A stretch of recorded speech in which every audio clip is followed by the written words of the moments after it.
100 साल की सास। अरे मम्मी जी, थोड़ा उम्र के हिसाब से काम किया करो। कहीं कुछ हो गया तो लोग बोलेंगे बहू ने बूढ़ी सास का ध्यान नहीं रखा। बहू, तुम भी थोड़ा कम और धीरे बोला करो। कहीं चिल्लाते हुए कभी कुछ हो गया तो वही लोग बोलेंगे 100 साल की सास भली चंगी बैठी है और बहू बेचारी चलती बनी। वैसे मम्मी जी, दादी बिल्कुल ठीक बोल रही हैं। हैं? क्या ठीक बोल रही है? वो जो कुछ भी बोले वो सास है, पर तुम क्यों बोल रही हो? बहू होकर सास से जुबान लड़ाओगी क्या? ऐसा बोलते हुए निर्मला को धसका उठ जाता है। कहा था ना, मत चिल्ला मत चिल्ला। तुझे बिना सास और बहू से जुबान लड़ाए बिना शांति नहीं मिलती। अरे माँ, दादी की बात सुन लिया करो, तुम्हारे भले के लिए बोलती है ना। अरे कोई भला नहीं, इन्हें बस मुझे परेशान और शो ऑफ करने का शौक है। हाँ। चल झूठी। इस परिवार में 3 पीढ़ी की औरतें रहती है, जिनका हर समय कोई ना कोई अलग ड्रामा चलता ही रहता है, जिससे और किसी का पता नहीं, लेकिन सूरज बहुत परेशान रहता है। माँ, पियाली और दादी, आप तीनों के पास एक दूसरे को सास बहू वाले ताने देने के अलावा कुछ काम हो या नहीं, पर मेरे पास जरूर है। इसीलिए पियाली, जरा लंच ले आओ, मुझे ऑफिस भी जाना होता है।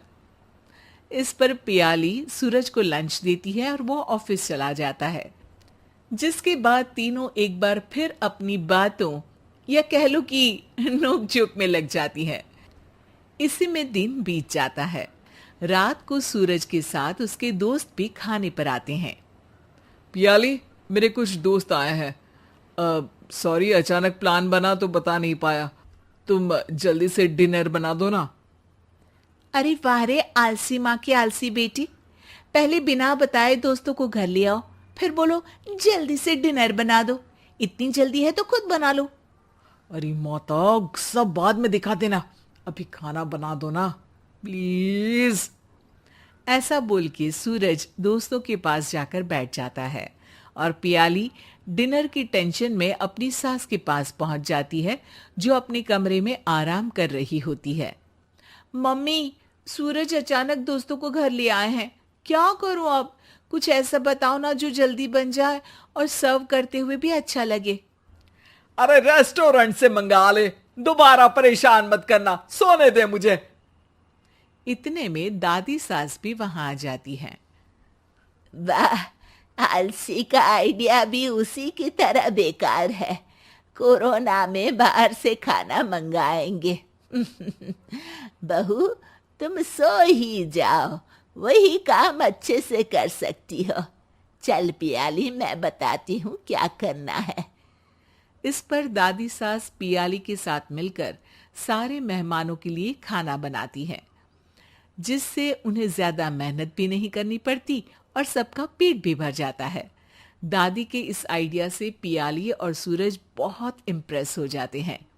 दादी, क्या यही खाना आपकी इस उम्र में इतना एक्टिव रहने और एंडलेस लाइफ का राज है? वैसे दादी ने आज तक राज किसी को बताया नहीं।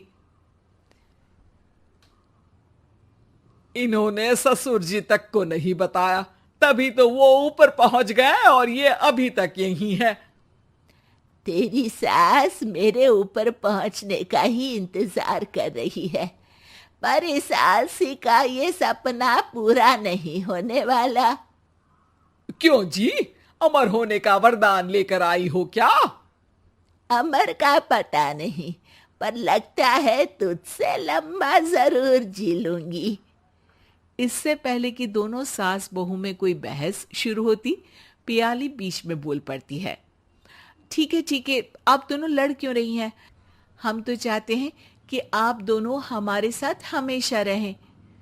पियाली की बातों पर दोनों शांत हो जाते हैं और उनकी लाइफ पहले जैसे चलने लगती है, जहां दादी सुबह जल्दी उठकर कुछ न कुछ काम करते हुए पूरा दिन बिताती है, तो वहीं निर्मला और पियाली लेट उठने से लेकर धीरे धीरे आलस में काम करना और जब मर्जी सो जाने से अपना दिन बिताती हैं। एक दिन निर्मला की सहेली उनके घर आती है।